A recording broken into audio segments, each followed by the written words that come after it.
Ladies and gentlemen, welcome to another episode of The Late Shift. I am your host, Suleiman Steele, on this beautifully glorious Monday in Joburg, South Africa. I'm super happy to be back, man. I'm super happy to see this amazing weather. I'm super pumped to do the show. There's just so much going on. So much happened last week, guys. It's just so much, so we're about to get into it. I hope you guys are ready.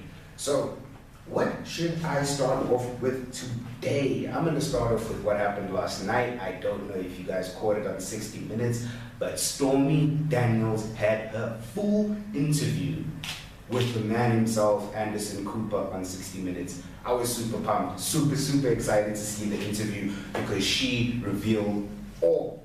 She revealed how she received her the threats when she was in Vegas. She revealed how Cohen basically set this whole thing up.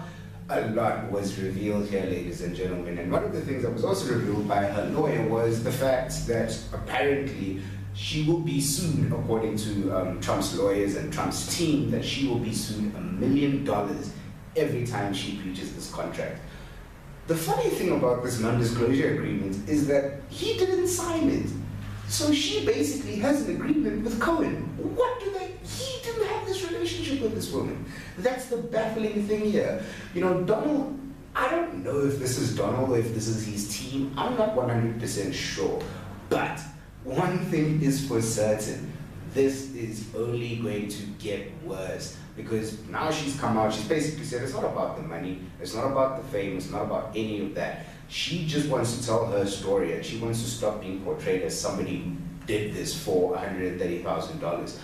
I don't know many people who would sleep with Donald Trump by choice for $130,000. Are you crazy? Like, who would do that? I don't understand this, but I'm hoping that there's going to be more. We believe that there's going to be more. Shout out to Anderson Cooper. I just love Anderson Cooper. Like, he's amazing at what he does, and the manner in which he interviewed her was impeccable. It was tasteful. It was everything you want to see, because at the end of the day, sometimes some people may take this in the wrong direction because she's an adult film star, but he did it amazingly well. So I was super pleased to see that. I cannot wait to see what President Twitterfinger's response is, because I don't think he's going to be happy about the stuff that's come out here. Keeping with the man himself, Donald Trump, last week he basically went at the former Vice President of the United States, Joe Biden, calling him weak and basically saying that if they had a one-on-one, he would win. Whew. Firstly, let me cover some things, especially the weak part that you spoke about, Donald. Joe Biden lost his wife. A year later, I think he lost his son to brain cancer while still being vice president. He continued to serve his country. You know, he didn't take time off. He continued to serve his country. He continued to push. And one of the things that he really pushed was brain cancer and people understanding it. So I don't know what you're talking about when you talk about him being weak, because clearly he's not. He is probably one of the strongest minded and willed people out there. Secondly, Donald Trump, with your small hands, who could you beat up?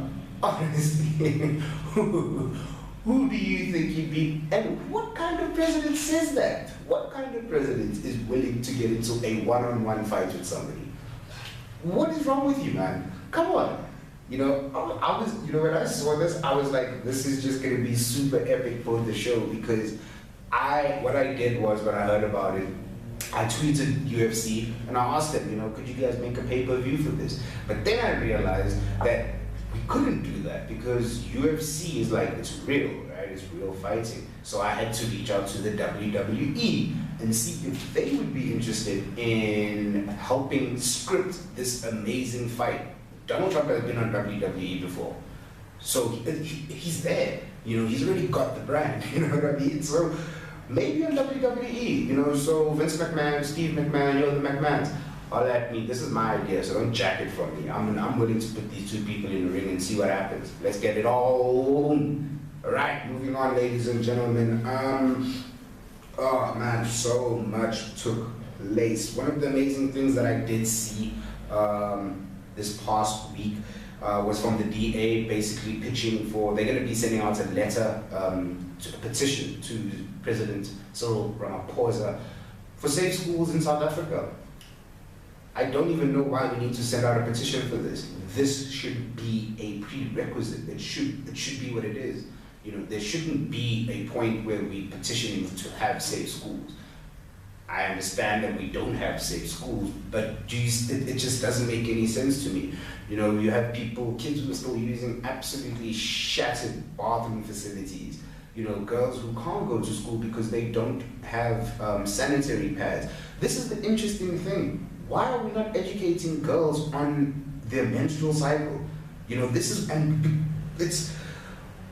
so freaking frustrating, man. Like, our education system in this country is absolutely shattered. It is so flawed, you know, and the problem is that these are the people that are going to lead following generations to come, and yet they don't have proper facilities, they don't have proper school books. I mean, I was speaking to Jacques a while back about this exact same thing, how they used to have to share textbooks. And sometimes the textbooks were tattered, they didn't even have the information in them. How does that work, people? How do you expect somebody to pass when you can't give them the correct information? And yes, you might say, oh, well, they can go check on the internet. Their school doesn't have those facilities. They don't have those facilities at home. Come on, let's use some logic here, you know. So for the first time in a very long time, I'm going to be congratulating the DA. Good job on actually getting this going. I didn't, you know, the thing is, because I actually saw they put out the whole manifesto, whatever the heck they called it, on Twitter. There's this long drawn out thing with the 7 points of what they need to attack. And I was very much like, you don't need to do this. It's a very simple conversation to be having in Parliament, I believe. That's the thing, right? This is all my beliefs. I believe these are some, but we're not having those conversations. When Mmusi Maimane gets into Parliament, he never brings these things up. He never brings these things up, right? But then you want to go to Twitter and bring it up there. It's just not logical to me, right? But that's just me. So, sticking with the DA, I'm giving you your props, but now I'm, you know, taking that away because of the tweets and I guess the that write-up that Helen Zille did about the Isidemi situation that took place, the mentally ill patients that died, like a lot of mentally ill people died. They were being ill-treated, they were being starved. It was a absolutely horrid situation. And Helen Zille basically said, why didn't these patients notify their families about it? Helen, one of the things, and this is the crazy thing, you put this in your own freaking write-up. Some of these people have not spoken, their families leave them there and go, they are done with them. Some people have not spoken to their families in over 20 years. So what are you saying exactly? You see, this is just another way to try and blame the ANC for something. That's what you're trying to do here. You are trying to push an agenda for the DA by blaming the ANC for what took place, instead of saying, you know what happened was a horrible tragedy. How do we prevent it from happening again? That's it. You know, then you have Lucy, who basically gets attacked by people, basically saying, you're gonna let Helen say this thing, like these type of things again, and he then distances himself from it. What are you? Are you the leader of this party or not? You can't keep distancing yourself from things whenever Helen says something wrong. You can't just be like, no, I don't want any part of it. You need to start addressing something, sir, please. For your own sanity. I don't even know anymore. But DA, you'll have it, but then you'll lost it. I took it away. It just happens. It sucks. But you guys suck, so, you know, you're with me there. Sticking on our political vibe here, I don't know if you guys saw the video of Floyd Shivambu of the EFF basically manhandling a news reporter. It was a journalist who was asking him some questions, who followed him and taking some pictures, and it got a bit heated. And you know, this is one of those things where people were like, this was exactly what they wanted. Yeah, you see, the EFF are violent. All they know is violence. Okay, they have violent tendencies. If they've done it before, it has happened. But you can't say the whole party is violent, right? That doesn't make sense. Like, if somebody in your family committed a murder, would I say the whole family are murderers? No, that doesn't make any sense. right? There's a select few people who are violent and who have violent tendencies. Now, on the other hand, what if, I mean, we don't know exactly what the situation was. Was it recorded? Because I didn't see, I saw the recording, but I didn't hear anything, you know, the audio of it all. He came out and he apologized, but he feels that he was provoked. This has been a major question that I've been asking. If somebody provokes you, what do you do? Do you respond back in that same manner? Like in that same manner, do you keep that same energy? Because that's what we want to see, right? That's what if somebody comes to you with that type of energy of being aggressive, you have two choices, fight or flight. Most people nowadays in the world that we live in are going for fight. So we kind of have to balance these things out. I'm not saying what he did was right, no. But we've also got to kind of play devil's advocate just a little bit sometimes. Just a touch. Moving on. Yeah, it's one of this past weekend, I loved seeing it. March for Our Lives took place. It was an impeccable march. The kids pulled it off, and I mean, the support that they received was immense. They received some immense support over the weekend. I was super happy to see it. I was super happy to hear the people speak, to hear the kids speak, and to hear the manner in which they spoke. You know, and one of the things that we got a lot from the crazy people, the Marco Rubios, for example, and this is the weird thing, Marco Rubio was in this town hall meeting, he got ripped to shreds, right? And then goes and tweets about how the kids shouldn't be talking about banning weapons. The kids are not talking about banning weapons at all. What they're talking about is reform. That's it. No more bump stocks, no more, you know, that's what they raise the age limit, that's all they're talking about. They're not talking about banning, and the thing is, every time you push that word ban, you make the people who are fighting for the Second Amendment, like the NRA and so on and so forth, go, oh, they want to ban it? No. But it's not a ban, it's a reform. You know, and that's the thing, because I was actually having this discussion with a friend of mine this weekend who is studying to be a lawyer, and basically talking about how constitutions should be maybe revisited and maybe readdressed, you know, because these things were created many moons ago. You know, decades and decades ago, these things were created to basically govern society. But society has evolved, society has changed, technology has played a massive role in the way in which society has evolved. So shouldn't the constitution that governs the people evolve too? I don't know. I don't know how much it would, it's just a crazy thing here. You know, we don't want to see that. We don't want to be governed by old rules. You know what I mean? That don't apply to us now. That's kind of how I feel. My next statement is going to be a bit hectic, but that's how I feel about the Old Testament and the New Testament. I haven't read either of them, but that's how I feel. Times change, so maybe they decided to upgrade the Bible. I don't know, but we should probably look at something like that. You know, we obviously had Tomi Lahren coming out. I don't know if you guys know Tomi Lahren. She is I don't know what to call her. I really don't. She's an analyst, I guess, but she's very, very right-wing. Like, she is hectic, you know. I've never seen anybody basically look at something like March for Our Lives and demean it.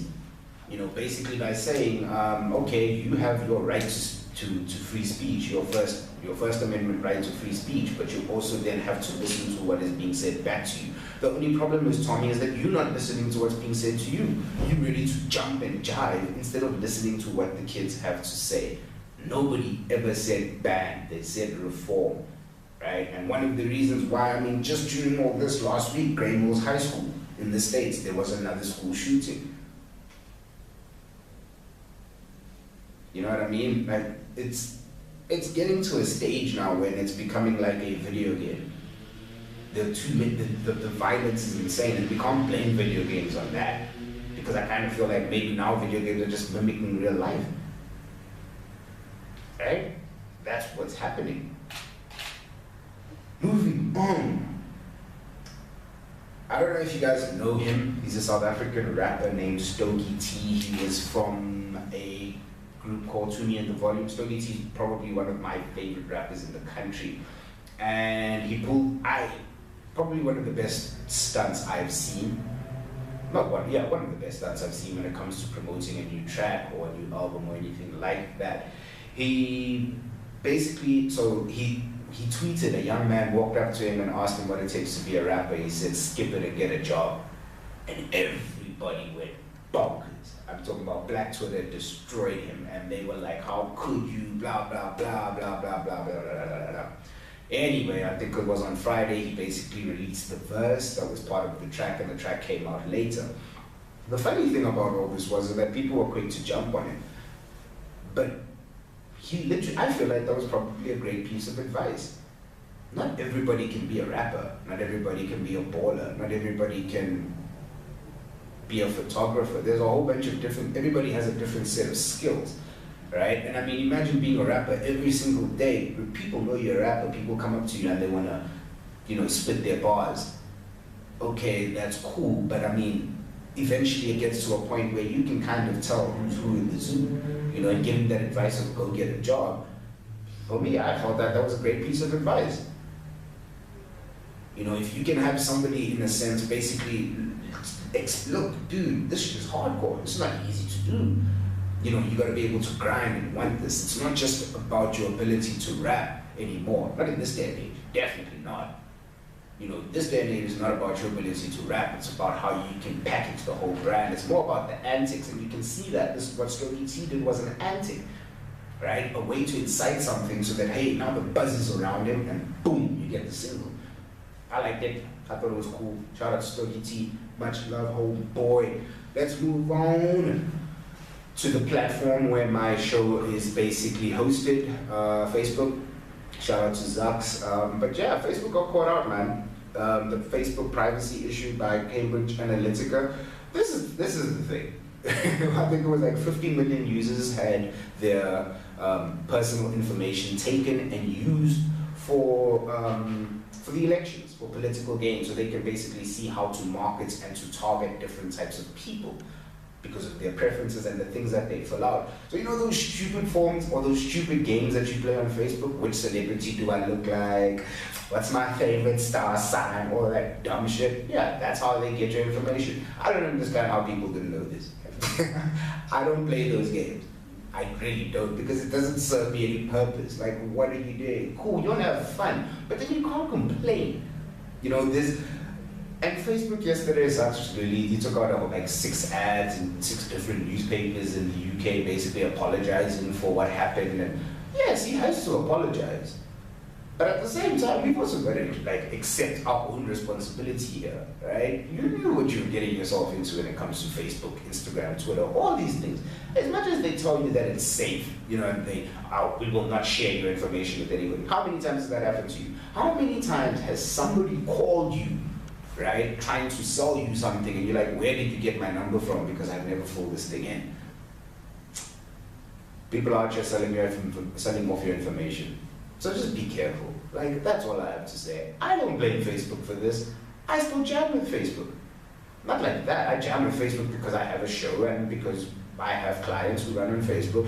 And I mean, in a sense that we use a lot of information like that. We don't steal your information or purchase it from anybody else, but what we do is we gather it for our clients. It's just the way it works. Most marketers know this, right? That's why I feel like marketers weren't shocked when it came out. Spoken to a few of them, and they were like, but we knew that this was happening. We've been using this type of information to make things happen. And I'm not talking about in South Africa. Please don't think that. South Africa, no. I don't think South African marketers are paying attention to stuff like that. Just my opinion. Moving on. I don't know if you guys know him. Former French President Nicolas Sarkozy was taken into police custody last week for apparently receiving funds from known terrorist Gaddafi. Now, I don't know how he got caught, man, but you know what? This is nothing new. This is, when it comes to politics, if you guys think that politicians are not shady, what was the purpose of it exactly? You know, it's just, come on, sheesh. So I don't know if you guys saw this happen in India. There's a lot of weird things happening. There's a lot of, not weird things, but crazy things happening in India. And I'm going to cover 2 things right now, because both of them are pretty like extremely hectic. One was the Kerala watermelon protest. Now you may be wondering, were people protesting watermelons? No. What happened was there was a professor at one of the universities who basically said to the female students who were covering their faces, but like, you know, they're wearing scarves, but they leave their body like this, yeah, you understand what I'm saying, open. And this is what he said, I'm quoting this: "It is like a slice of watermelon cut to show how ripe the fruit is."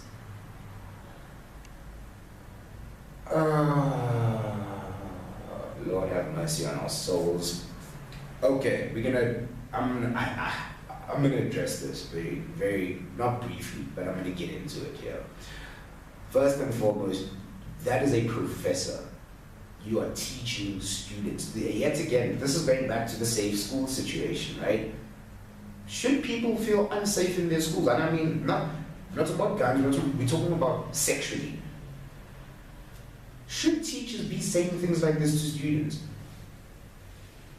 You know what I mean? Like, even if it was a female lecturer to a female student, it still would not be acceptable. You are literally degrading and demeaning somebody for the manner in which they dress, and that is wrong. You know, that's the thing, like men do. Why do men love doing that? Because of the way a woman is dressed. We feel the need for us, we feel we can say anything. Right? We feel that we can speak and we can just be like, and she must just take it because she's a woman. I am man. God damn it, you caveman, stop it. Stop it. Please, just, it's enough now. You know, almost every single show, I try to address this. We need to respect women more. No matter how she's dressed, no matter what she does, no matter what, we need to stop the manner in which we speak to and about women. I myself am trying to do that. I really am. Because the only way that we change this is by having that conversation, right? I was speaking to a young lady this past week about the Men is Trash hashtag. And the interesting thing about the Men is Trash hashtag is that it comes up every time something happens, right? Every time a man does something, it comes up, and all men get put into this bubble.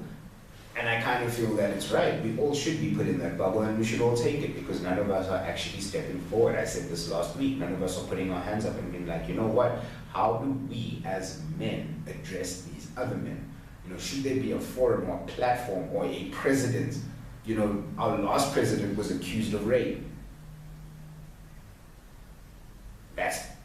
And I'm not saying anything negative about his marriages or anything like that, or his culture by any means, but he had, what, 8 wives or something like that? That was the narrative, that was what our president was pushing, right? We shouldn't, people, we need to start, we need to have discussions about this, man. We need to teach it in schools. Girls should not be treated like this. There should be women should not have to be marching, basically explaining to you that you can't say those things. You should be able to use your own damn brain. Moving on. So in 2014, I found this out this week, there was 39 Indians that were held captive by ISIS. And it was recently reported that those 39 Indians were killed. And one of the reasons that they were killed was because they were non-Muslim. They were not Muslim, so ISIS killed them. This is what it's at right now. We are at this point where we are using religion yet again. I mean, we've always used religion, we've used race. We use a bunch of different things to separate ourselves as humanity and justify why we do what we do, right? We see ISIS has been, they are world terrorists, but you know, this was extremely gut-wrenching. You know, just as every tragic situation like this for me is gut-wrenching, but this was gut-wrenching because I can't imagine what those families must have been going through. You know, imagine like for, 8 years, your loved ones are missing, gone. And then 4 years later, you get told that they're dead. It's tragic. It's tragic, the manner in which we don't value human life just because of a religion. I don't care what your religion is. Human life is more important than religion. human life is more important than race. Bottom line, no two ways about it. Sticking with religion, yet another, man. So the chief rabbi in Israel, Chief Yitzkovich Yitzchak Yusuf, basically called black people monkeys. Oh man. Now when you have the chief rabbi, right? You're the head of the religion, like the Pope. Like the Pope coming out and saying that. What do we do? What do we do? What do we as people do? What do Jewish people do? That's my question here, right? What do Jewish people do? Do Jewish people actually step up and be like, no, we do not agree with your statement, sir, that is wrong, we want you out? Or do they keep quiet? Because that's what I believe is going to happen. I believe that there will be silence. I mean, we happen to catch this topic, right? Because this is the type of stuff we're looking for, because this is the type of stuff that needs to be addressed. This comes and goes. H&M did it, was a big storm. Massive storm. H&M got ripped to shreds, lost stock prices, closed down stores. It was massive. Chief Rabbi, what's going to happen with him? I'm going to follow this very closely and let you guys know, but I don't think anything is going to happen yet. That's just my opinion. And that's wrong. You know, you can't have a head of a whole entire religion basically come out and reduce a race to an animal. I don't give a damn who you are, because I'll tell you one thing for sure. Your God will ensure that you burn for that. Because that's, right? Because we want to play that game, right? This is what we want to do. Black people are monkeys, so we're going to use religion. Your God is going to ensure you burn for your racial freaking slurs, you dirty scumbag. Moving on. Jesus Christ. I cannot believe these people. You know, it's insane how people do this, man. Honestly, it's just insane that people think this way. Moving on. I don't know if you guys know, but the last male white rhino has died. Sudan has passed away, people. The last male rhino. Yeah, the last male white rhino. Dead, gone. Yeah, so I'm guessing my kids will never see a white rhino, my kids' will never see a white rhino. All done, humanity. All done. Glorious. Well done. Honestly, you guys are killing it. Excuse the pun. There's many more animals that are on the verge of extinction thanks to poaching, thanks to humans just being humans. And it's enough. You know, we're getting to that point now when it's oh man, I just don't know anymore. You know, it's sort of like the theme of this week has kind of not been very positive, which sucks, but I feel that there's a lot that we had to cover, because there's a lot that took place that might go unnoticed. And this did not go unnoticed, the last white rhino. Man. Yeah. Kudos. Moving on. So I don't know if you guys know Jordan Clarkson from the LA Lakers, the basketball player. And he had an interview. I don't know why people keep asking these basketball players these type of questions, but anyway, they got into the topic of dinosaurs, and Jordan Clarkson says that he believes dinosaurs used to be pets for bigger humans. So, falling into this trap, I went and I searched bigger humans. And obviously, I didn't find any information on this. So I don't understand what you're talking about. First, I actually blame the reporters for this. Can you guys stop asking these guys these questions? Please, just stop. It's enough now. These guys are athletes. I'm not saying that they're not smart people. But what I'm saying is ask them, especially right after a game. It's just ask them questions about the game. Don't ask them questions about dinosaurs and flat earth. We saw Kyrie Irving say that the earth is flat. You know, so come on, guys. Come on. Reporters, do your jobs better, man. Jeez, like you guys have nothing else to talk about. Closing it off. South Africa versus Australia, the test series. Yeah. This weekend was epic. Cameron Bancroft was caught ball tampering with a piece of yellow tape, which he then took and put in his pants when he was questioned by umpire. This is the crazy part, right? This guy was put on camera, on the big screen. He was caught red-handed. The umpires came to him and said, "What did you do?" He took out his glasses case and said, "No, it was this." Okay. They then do the press conference, which basically comes with Cameron Bancroft said that, admitting to the fact that, okay, cool, I kind of did it. I did it, I don't know. I'm young. We can't use that excuse. He's 25 years old, people. He's 25 years. We're not going to use the excuse of he's young. Cheating is wrong. I don't care how old you are. You know, that's, if we're going to say that, right, and I love Test cricket, if we are going to say things like he's young and he was used as the scapegoat, that's what you're telling to younger athletes coming up. You're young, so you'll be able to cheat every now and then. The ICC, what did they do? They gave him 100%, they took 100% of his match fee, and I think he was banned for one match or something like that. That's it. For cheating, blatantly, lying about it. Steve Smith then comes out and says, you know what, the leadership group didn't know about it, yeah, we spoke about it at lunch, this was planned. So now the worst part about this was premeditated cheating. This was cheat, you knew you were going to cheat when you came out after lunch. Steve Smith receives a one match ban and 75% of his match fee. He then steps down as Australia captain, as well as David Warner.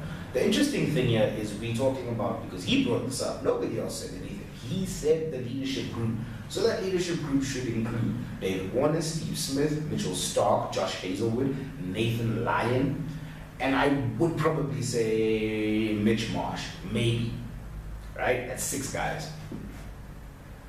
So all 6, Cricket Australia should reprimand them, hardcore.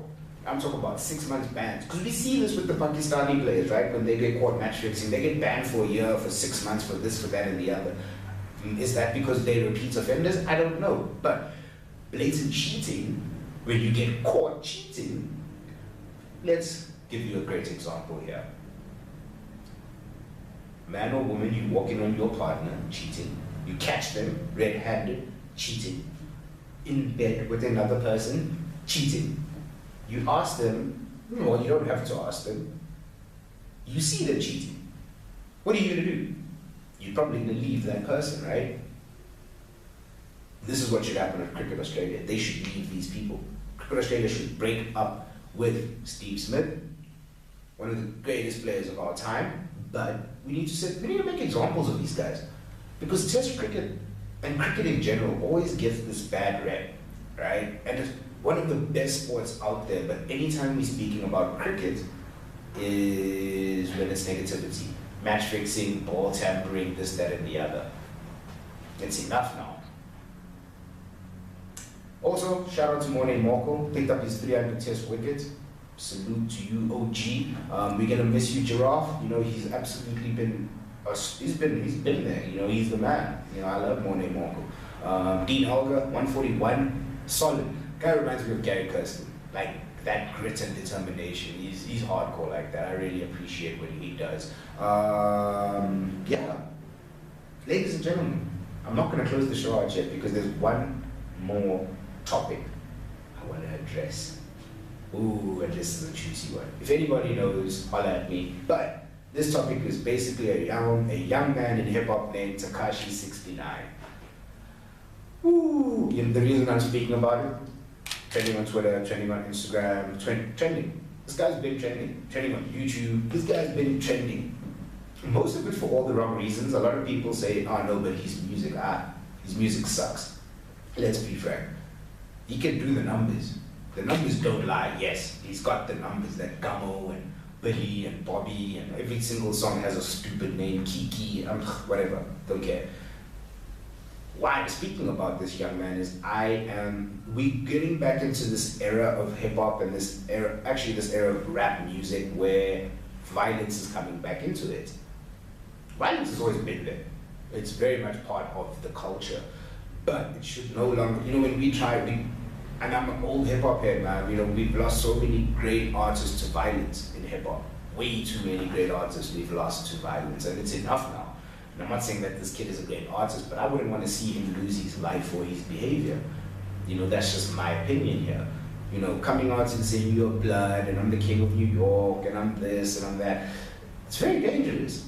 It's very, very dangerous, especially when you have guys like The Game and YG and real gangsters who know real gangsters, who have been real gangsters. It's all about being gangster. Yeah. So, what I'd like to see is gangster rap be gangster rap and stay there. But we don't need to see the street stuff in the music anymore. That's just my opinion. I don't want to see it. It's not cool. It's not pleasant. I saw him on The Breakfast Club. I thought he was extremely rude. I didn't think he was a really good, he's not a really good interviewee. He doesn't know how to interview well. But yeah, he's a kid. Hopefully he learns from this. Hopefully he grows from this. A lot of antics. We all know the rainbow hair, the tattoos on the face. We all know that's a gimmick and an act.